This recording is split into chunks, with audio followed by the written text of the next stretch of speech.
किताब के शेर से आप लोगों का करूँगा। जहाँ अशफाक खुद फांसी का जहाँ अशफाक खुद फांसी का फंदा चूम के मरते हैं, वहाँ दंगों में कितने बेबस व मजलूम मरते हैं। मेरी ये बदनसीबी है कि मैं उस सूबे से आया हूँ जहाँ राहत शिविर में ठंड से मासूम मरते हैं।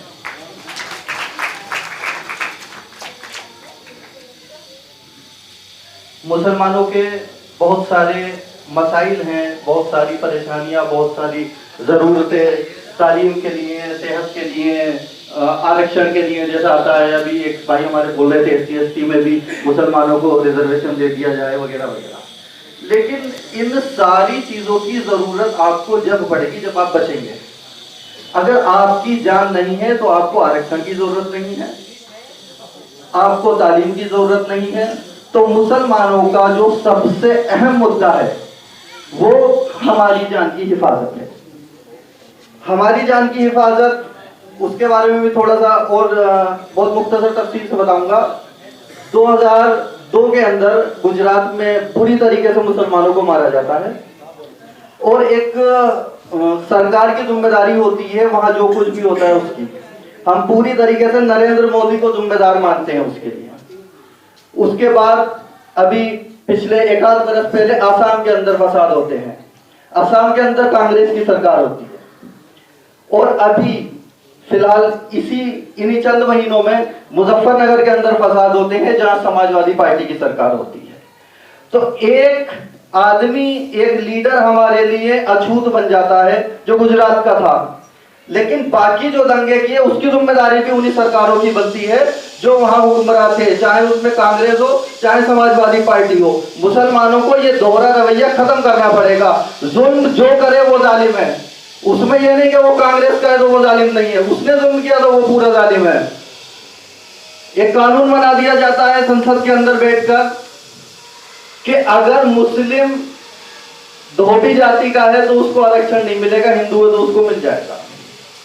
मेरे ख्याल से डाइस पे बैठे सभी साथी जानते होंगे किस सरकार के टाइम में ये कानून बनाया गया। कांग्रेस के वक्त में ये कानून बनाया जाता है। उसके बाद उसको फिर दोहरा दिया जाता है कि वो मुसलमान अगर वापस हिंदू धर्म के अंदर आते हैं तो उनको रिजर्वेशन दिया जाएगा। ये कांग्रेस संसद में बैठकर कानून तैयार करती है। क्या कानून तैयार करती है कि अगर आप वापस हिंदू धर्म में आते हो, क्योंकि जितने भी हिंदुस्तान में रहने वाले मुसलमान हैं उसमें ज्यादातर हिंदू धर्म से कन्वर्ट होकर इस्लाम के अंदर गए हैं। उनके पूर्वज किसी वक्त में हिंदू रहे हैं, ज्यादातर की कंडीशन ये है।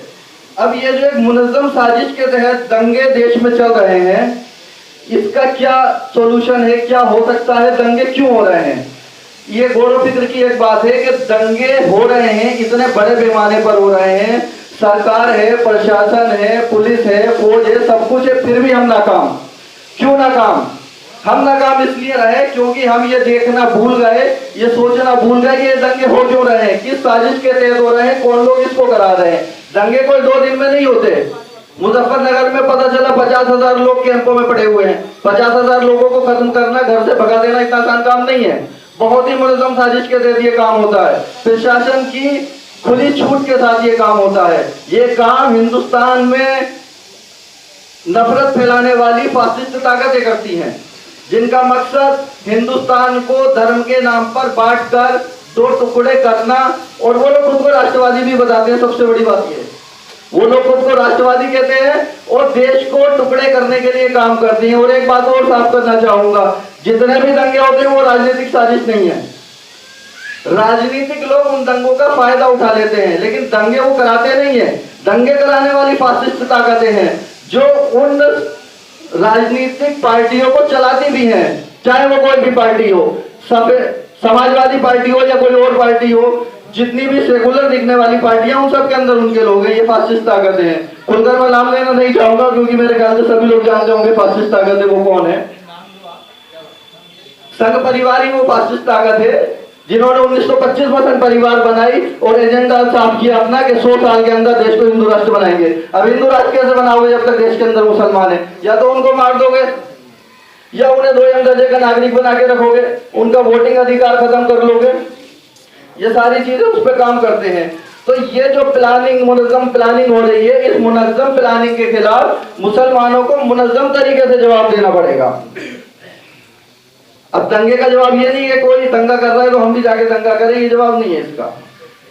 हमें दंगे करने वाली जो फासिस्ट ताकतें हैं उनका जवाब ढूंढना पड़ेगा। जवाब ढूंढने के लिए सबसे पहले मुसलमानों को मुत्तहिद होकर एक प्लेटफॉर्म पर आना पड़ेगा, और उस प्लेटफॉर्म पर आने के बाद ही हम अपना वजूद बाकी रख सकते हैं। आज मुसलमानों की राजनीतिक हैसियत एक वोट बैंक से ज्यादा कुछ नहीं है।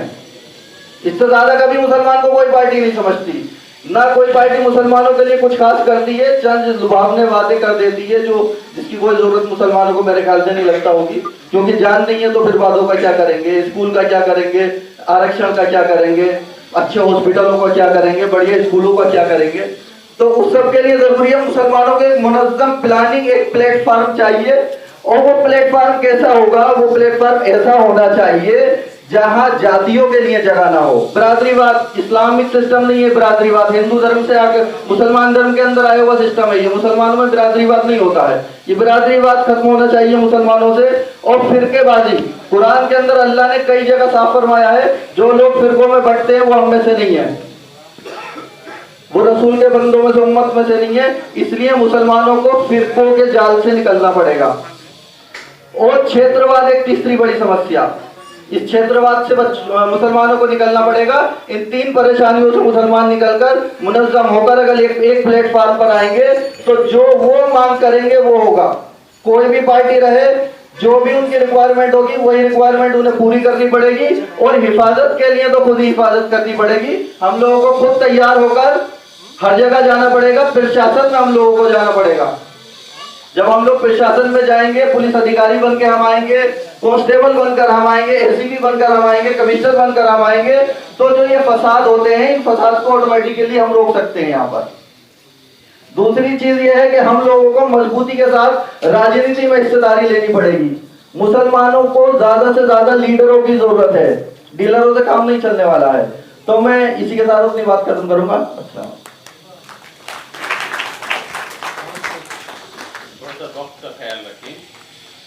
मैं बड़े अदब व एहतराम के साथ हमारे डॉक्टर